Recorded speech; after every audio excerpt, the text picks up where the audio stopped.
ગોત્રી વિસ્તારમાં આવેલ ઓમ હાઉસિંગ સોસાયટીના રોડ રસ્તા બંધ કરવા અંગે નાગરિકો દ્વારા વિરોધ પ્રદર્શન કરવામાં આવ્યું। વડોદરા શહેરમાં ગોત્રી વિસ્તારમાં આવેલ ઓમ હાઉસિંગ સોસાયટીના રોડ રસ્તા બંધ કરવા અંગે સ્થાનિકો દ્વારા આજે પોસ્ટર બેનર સાથે વિરોધ પ્રદર્શન કરવામાં આવ્યું, જેમાં ટીપીની જે સ્કીમ બહાર પાડવામાં આવી છે તેને લઈને ઓમ હાઉસિંગ સોસાયટીના રોડ બંધ કરાતા તમામ સ્થાનિક રહેવાસીઓ દ્વારા વિરોધ પ્રદર્શન કરવામાં આવ્યું, જેમાં મોટી સંખ્યામાં ઓમ હાઉસિંગ સોસાયટીના લોકો જોડાયા અને આ વિષયને લઈને કલેક્ટર અને કમિશનરને રજૂઆત કરી હતી। સાથે પીએમઓ સુધી પત્ર લખીને રજૂઆત કરવામાં આવી।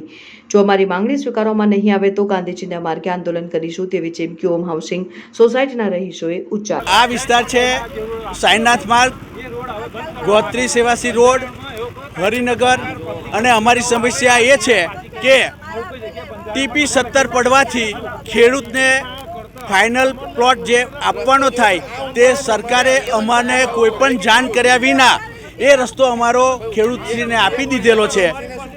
એટલા માટે અમે આ લડત ચલાવી રહ્યા છે। અમે બધે વાંધા અરજી આપેલી છે, છતાં અમારે આનું કોઈ નિરાકરણ આવ્યું નથી।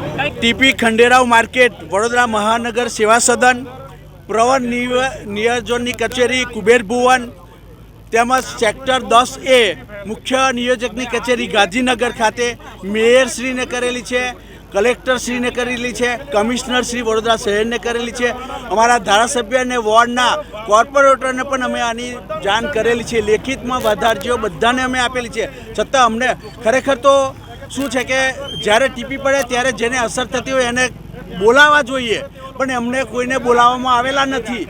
તો કોના દબાણથી આ થઈ રહ્યું છે તેની અમને કોઈ ખબર પડતી નથી। આમાં જ્યારથી બી આ સોસાયટી બંધાઈ હતી ત્યારથી અમારા નકશામાં આ જ રસ્તો છે। હવે એવું કહે છે કે તમે પાછળ, હવે અમે થોડી રસ્તો, અને રાત્રે અમારે 11-12 વાગે પાછળથી અમે કેવી રીતના જઈ શકીએ તલાવ બાજુથી?